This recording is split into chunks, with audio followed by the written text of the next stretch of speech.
My name is Linda. I've been married to my husband, George, for almost 2 years now. I'm currently pregnant with our long-awaited first child. Just hearing this, you might imagine that I'm living a blissful, smooth-sailing married life. I met my husband at a social gathering. It's only natural that I, who was once a plain and unsatisfying woman, would be drawn to him who said with a gentile smile, "You have a modest and comforting aura." I believed that with him, I could build a happy family. As a wife, I decided to do my best in both my work and household chores. Yet, for some reason, my husband often seemed irritable. At first, I thought it was because of my job. Both my husband and I are corporate employees. Whenever I worked overtime, he would be in a bad mood the next day, sighing and saying, "I had to make do with ready meal yesterday. There was no hot water, so I just took a shower and nearly caught a cold." Feeling sorry that he had waited for me, I suggested, "Next time, feel free to eat something else first. Don't worry about the hot water, you can take a bath. I'll be fine with just a shower." But he scolded me, saying, "What's that? Do as you please. You make me suffer because of your overtime."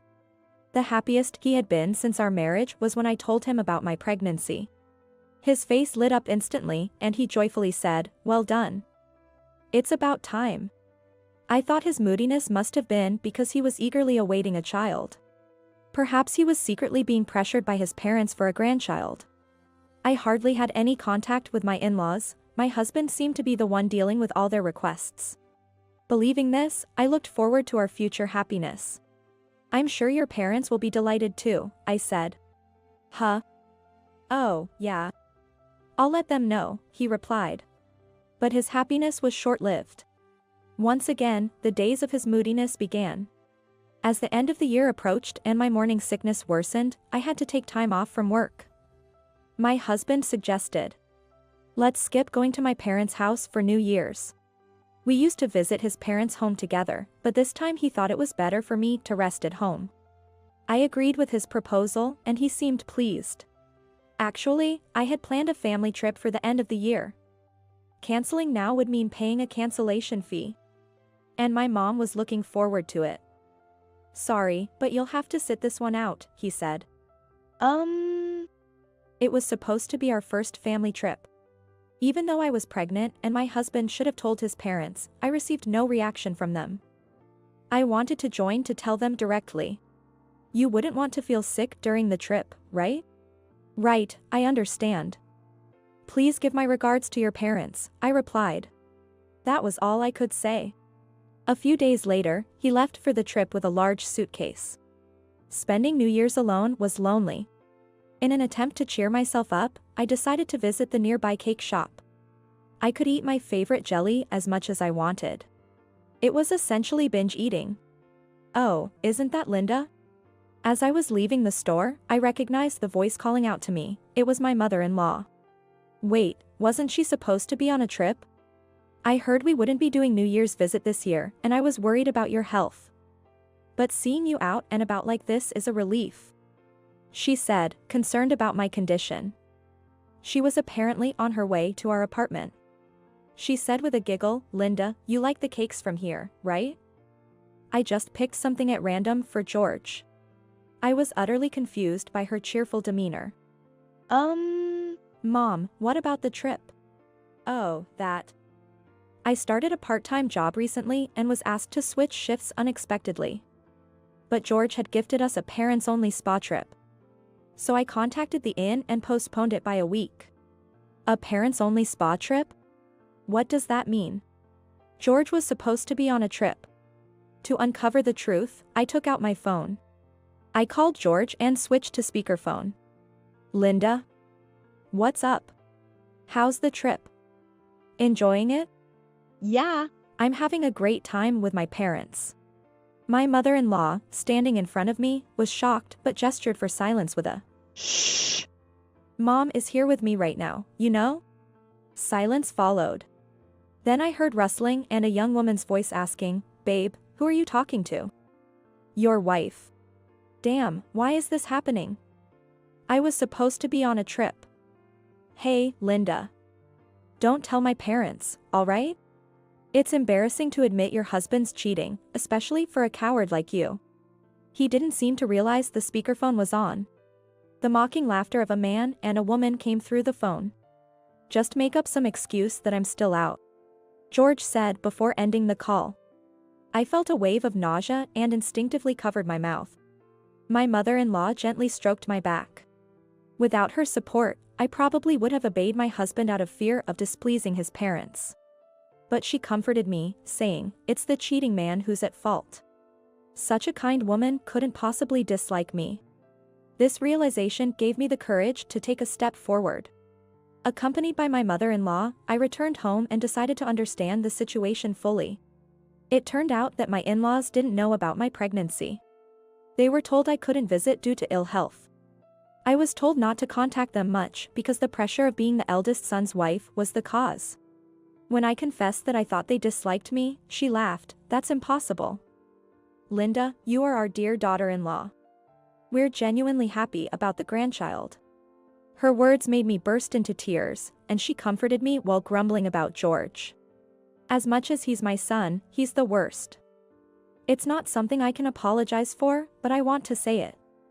I'm truly sorry. It's odd for a mother to ask, but what do you want to do now? I'm on your side, Linda, she said gently. I told her, I want a divorce. His infidelity. His lies. His constant irritable attitude. Everything overwhelmed me, and I simply thought, I can't do this anymore. What had I been relying on in this marriage? For what reason had I been enduring it? I just didn't know anymore. I understand. Leave it to me, you rest a bit, my mother-in-law said, putting me to bed before leaving, saying she had preparations to make.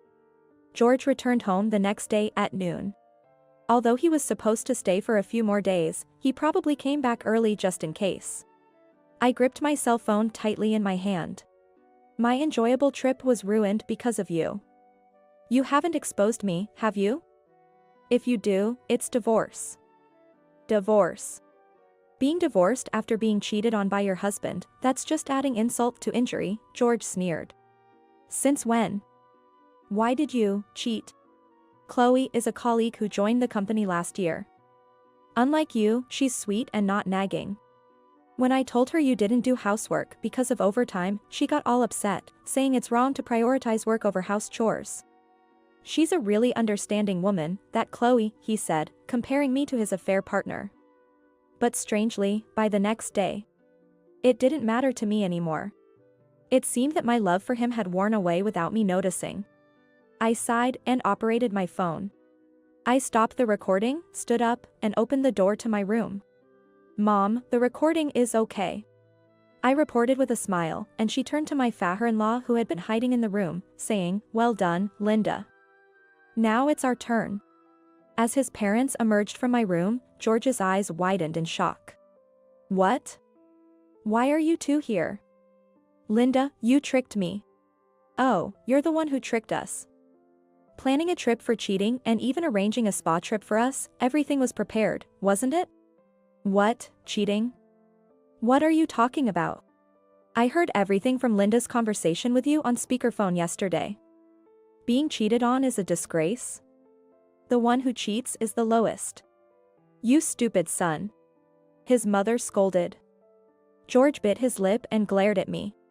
It's all Linda's fault. Using work as an excuse to neglect taking care of me, and when I have to do things myself, she doesn't even appreciate it. Telling me to bathe first, like she's giving me permission? Criticizing me, the worst kind of wife. What? Why should I, a man, do housework? A wife should quietly let her husband rest. Oh, George, come on. I got fed up and consulted Chloe. She said women focus on their kids once they have them. I was relieved you still had some womanly qualities.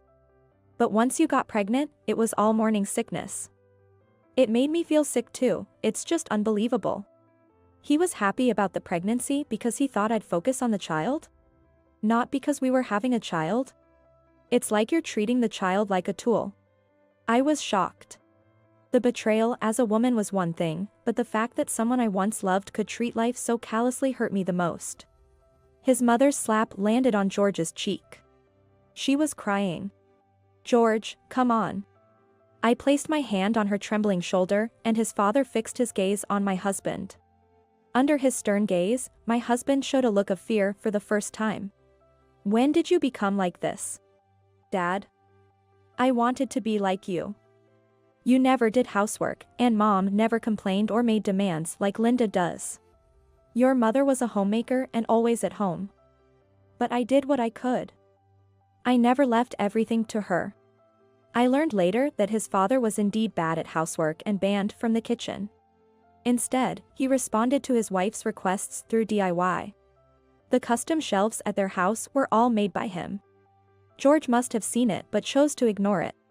Even if I was a male chauvinist, how does that justify neglecting a pregnant wife? To use the life of our child, my grandchild, as a distraction from your affair? His father muttered in dismay.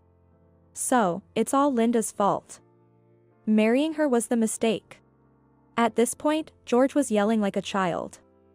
Something in me snapped. "Excuse me? You're the one at fault, you lowest of the low." My spontaneous outburst left everyone speechless. It was the first time I had ever yelled at George. "What's wrong with being sick morning to night? I'm pregnant. You should be caring, you worst kind of husband, man, and human being. Embarrassed about being divorced? Bring it on. I'll divorce you or whatever else it takes." I think I yelled enough for a lifetime. After that, the divorce went smoothly since I had recorded George's confession of his affair. I received a settlement of $20,000 and child support from my ex-husband, and the property division was completed.